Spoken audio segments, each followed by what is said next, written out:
नमस्ते, जय हिंद, जय भारत। आज के न्यूज़पेपर में एक खबर आई हुई है, कल सोशल मीडिया में बहुत ज्यादा फैल रही थी।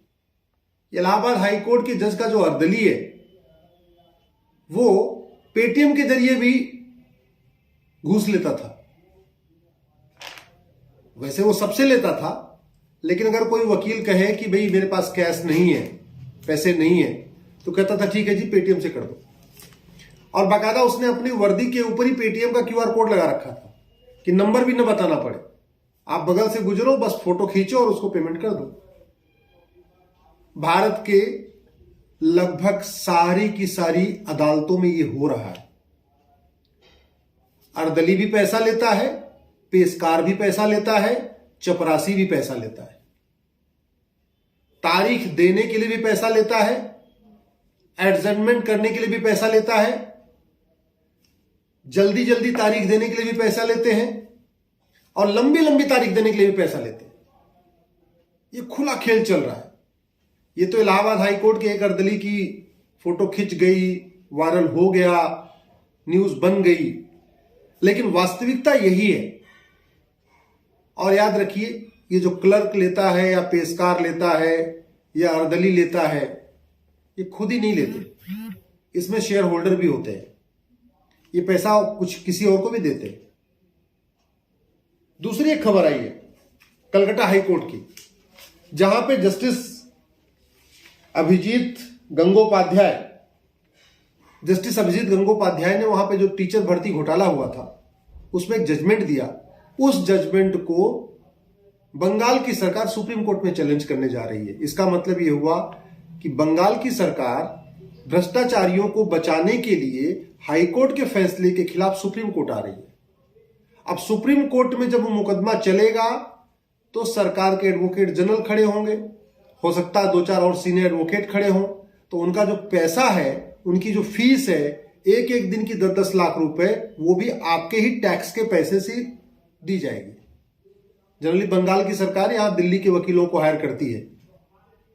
सिंघवी जी खड़े होते हैं बंगाल सरकार के लिए, और भी कई सारे सीनियर एडवोकेट खड़े होते हैं जो 10 लाख से लेकर 15 लाख लेते हैं, 20 लाख लेते हैं।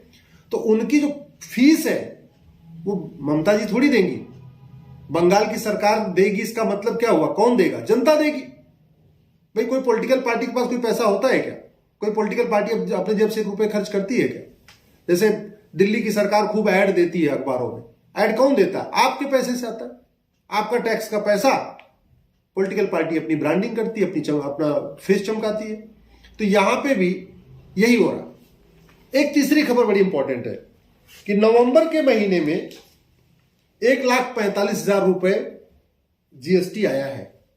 1.45 लाख करोड़, यानी 1.5 लाख करोड़। अगर इस रेशियो से देखें कि नवंबर में 1.5 लाख करोड़ आया है, तो साल भर में कितना आया जीएसटी से? 18 लाख करोड़। ये ध्यान रखिएगा, साल भर में टोटल कितना आया? 18 लाख करोड़। अब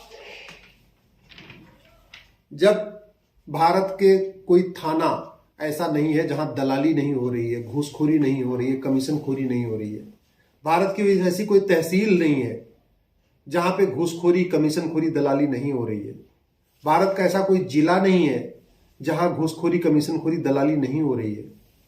हाई कोर्ट का आप देख ही रहे, वायरल हो रहा है, घूसखोरी, कमीशनखोरी, दलाली का वीडियो वायरल हो रहा है। अर्दली भी पैसा ले रहा है, बाकी तो छोड़िए, पेशकार कितना लेते होंगे, क्लर्क कितना लेते होंगे, सेक्शन ऑफिसर कितना ले होंगे, जब अर्दली भी पैसा ले रहा है।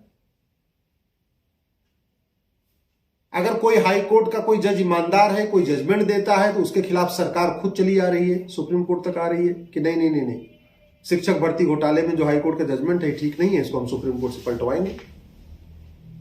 और टैक्स कलेक्शन कितना हो रहा है जीएसटी से? 1.5 लाख करोड़ एक महीने में, यानी साल में कितना? 18 लाख करोड़।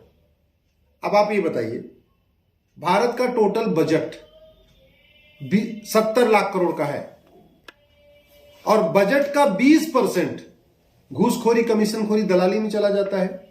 यानी टोटल बजट 70 लाख करोड़ और उसका लगभग 20% यानी 14 लाख करोड़ घूसखोरी, कमीशनखोरी, दलाली में जाता है। जीएसटी से कितना पैसा आता है? लगभग 18 लाख करोड़ इस साल आएगा। मैक्सिमम। अब कितना चला गया घूसखोरी, कमीशनखोरी, दलाली में? 14-15 लाख करोड़। तो इसका मतलब यह हुआ कि अगर भ्रष्टाचार खत्म हो जाए तो जीएसटी लगाने की जरूरत ही नहीं है।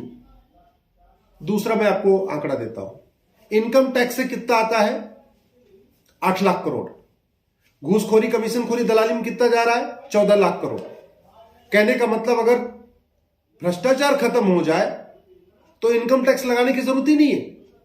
जो 6-7 करोड़ लोगों से इनकम टैक्स लिया जाता है, उससे ज्यादा तो भ्रष्टाचार में चला जा रहा है। लेकिन इस पर चर्चा नहीं होती संसद और विधानसभा में। क्यों? क्योंकि इनकम टैक्स देने वाले इनकम टैक्स दे तो रहे, लेकिन अपने इनकम टैक्स का हिसाब नहीं मांग रहे।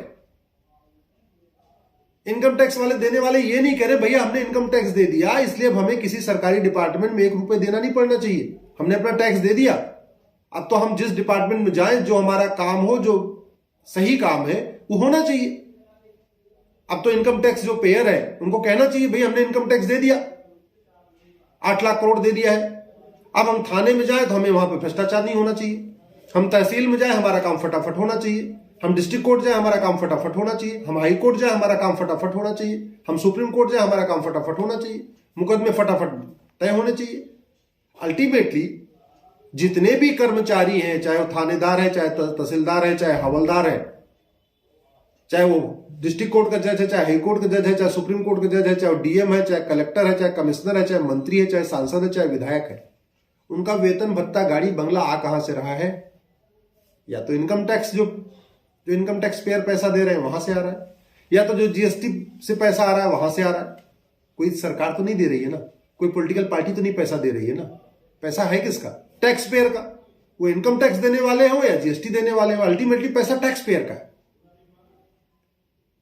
और सबसे बड़ी बात ये जो भ्रष्टाचार है यही अलगाववाद की जननी है, ये जो भ्रष्टाचार है यही अपराध की जननी है, ये जो भ्रष्टाचार है यही माओवाद नक्सलवाद की जननी है, ये जो भ्रष्टाचार है यही मजहबी उन्माद की जननी है, ये जो भ्रष्टाचार है यही धर्मांतरण की जननी है, ये भ्रष्टाचार जो है यही घुसपैठ की जननी है, ये भ्रष्टाचार जो है यही रोहिंग्या घुसपैठ की जननी है और यही बांग्लादेशी घुसपैठ की जननी है। ये जो भ्रष्टाचार है इसी से रोहिंग्या बांग्लादेशी भारत में आ रहे हैं, भारत में आधार बनवा रहे हैं, भारत में राशन कार्ड बनवा रहे हैं, भारत में ड्राइविंग लाइसेंस बनवा रहे हैं, भारत में वोटर आईडी बनवा रहे हैं, और बाद में कल को अपराध करेंगे वो भी आपके ऊपर करेंगे, और पैसा किसका? आपका।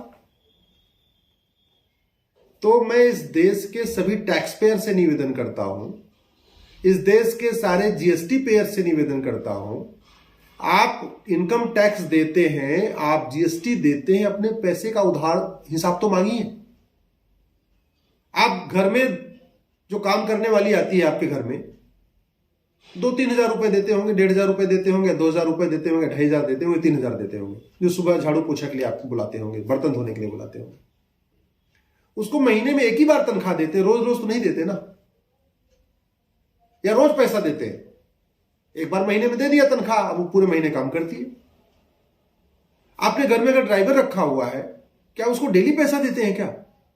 एक ही बार तो देते हैं, महीने में एक बार दे दिया, अब वो 1 महीने तक पूरी गाड़ी चलाता है ड्राइवर। आप घर में सिक्योरिटी गार्ड रखते हैं, चौकीदार रखते हैं, कुछ भी रखते हैं, उसको क्या डेली पैसा देते हैं? नहीं देते। एक बार दे दिया, महीने की तनख्वाह दे दिया, पूरे महीने अपना काम करता है। तो जब चौकीदार को आप रोज नहीं देते, ड्राइवर को रोज नहीं देते, अपने घर में काम करने वाली को रोज नहीं देते, तो भैया इसी तरीके से जो हवलदार है उसको हर महीने वेतन मिल रहा है ना, थानेदार को हर महीने वेतन मिल रहा है, तहसीलदार को हर महीने वेतन मिल रहा है, पेशकार को हर महीने वेतन मिल रहा है, क्लर्क को हर महीने वेतन मिल रहा है, कलेक्टर को हर महीने वेतन मिल रहा है, कप्तान को हर महीने वेतन मिल रहा है, सांसद विधायक को हर महीने वेतन मिल रहा है। तो हर छोटे काम के लिए उसको पैसा क्यों? सोचना आपको है, तय आपको करना है। समाधान मैंने कहा था 2 जगह होगा, संसद में और सुप्रीम कोर्ट में। सुप्रीम कोर्ट में भी सारे समाधान नहीं हो सकते, पीआईएल के जरिए हर समस्या का समाधान नहीं हो सकता है। पीआईएल के जरिए गलत कानूनों को खत्म करवाया जा सकता है, लेकिन नया कानून नहीं बनवाया जा सकता, क्योंकि कोर्ट अगर कोई कानून गलत बनाया गया है उसको खत्म कर सकती है, लेकिन नया कानून न खुद बना सकती है, न सरकार को कह सकती है आप कानून बनाओ। अल्टीमेटली कानून सरकार को बनाना है, राज्य सरकार को बनाना है और केंद्र सरकार को बनाना है। तो संसद को और विधानसभा को जगाने का 2 तरीका है। सांसदों और विधायकों को जगाने का दो तरीका है, एक है सड़क, दूसरा है सोशल मीडिया। या तो सड़क पे उतरिए, 1-2 लाख लोग उतरिए, देखिए अभी बढ़िया अच्छे अच्छे कानून बनना शुरू हो जाएंगे। और अगर सड़क पे नहीं उतर सकते हैं, सब लोग एक नहीं है, इस देश के टैक्स पेयर एक होके सड़क पे नहीं उतर सकते, इस देश के जीएसटी पेयर सड़क पे नहीं आ सकते, तो कम से कम और कुछ मत करिए, सोशल मीडिया में अपनी आवाज बुलंद करिए, फेसबुक पे आवाज बुलंद करिए, फेसबुक पे 5-5 हजार दोस्त बनाइए, वहां अपनी बात लिखिए, व्हाट्सएप पे अपनी ग्रुप बनाइए, टेलीग्राम पे ग्रुप बनाइए, ट्विटर पे लिखिए। सबसे ज्यादा इफेक्टिव होगा फेसबुक, क्योंकि फेसबुक पे आप 5,000 दोस्त बना सकते हो, आपके हाथ में है, बाकी तो आपके हाथ में नहीं है। ट्विटर पे आपको कितने लोग फॉलो करेंगे आपके हाथ में नहीं, लेकिन फेसबुक पे 5,000 दोस्त आप बना सकते हैं, आपके हाथ में है, तो आप बनाइए और लिखिए कि भैया हमने टैक्स दे दिया, हमने इनकम टैक्स दे दिया, हमने जीएसटी दे दिया, अब हमसे हर बात के लिए पैसा क्यों मांगा जा रहा है? और जब हमने पैसा दे दिया तो अब हवलदार अपना ईमानदारी से काम करे, थानेदार ईमानदारी से अपना काम करे, क्लर्क अपना काम करे, कलेक्टर अपना काम करे, तहसीलदार अपना काम करे, जज अपना काम करे, मुकदमा जल्दी जल्दी तय होना चाहिए।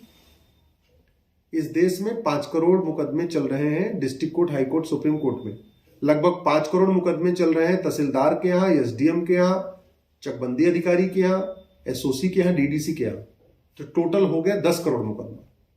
10 करोड़ मुकदमा, आप सोचिए जरा। इन मुकदमों की कभी चर्चा भी नहीं हो रही संसद विधानसभा में। क्यों? क्योंकि तारीख पे तारीख लोग जा रहे हैं, लेकिन सड़क पे नहीं उतर रहे हैं। जुडिशियल रिफॉर्म के लिए सड़क पे नहीं उतरते, narco polygraph brain mapping test के लिए सड़क पे नहीं उतरते, अच्छा कानून बनाने के लिए सड़क पे नहीं उतरते। और जब तक अच्छा कानून नहीं बनेगा तब तक कोई समाधान नहीं होगा। आपको तारीख पे तारीख मिलती रहेगी, मुकदमे का फैसला नहीं होगा। आपको अदालत में, कोर्ट में केवल तारीख मिलेगी, न्याय नहीं मिलेगा। आपको जहां जाएंगे आपको वहीं जलील किया जाएगा। एक क्लर्क भी आपको जलील करेगा, तहसीलदार भी जब जलील करेगा, हवलदार भी आपको जलील करेगा, थानेदार भी आपको जलील करेगा।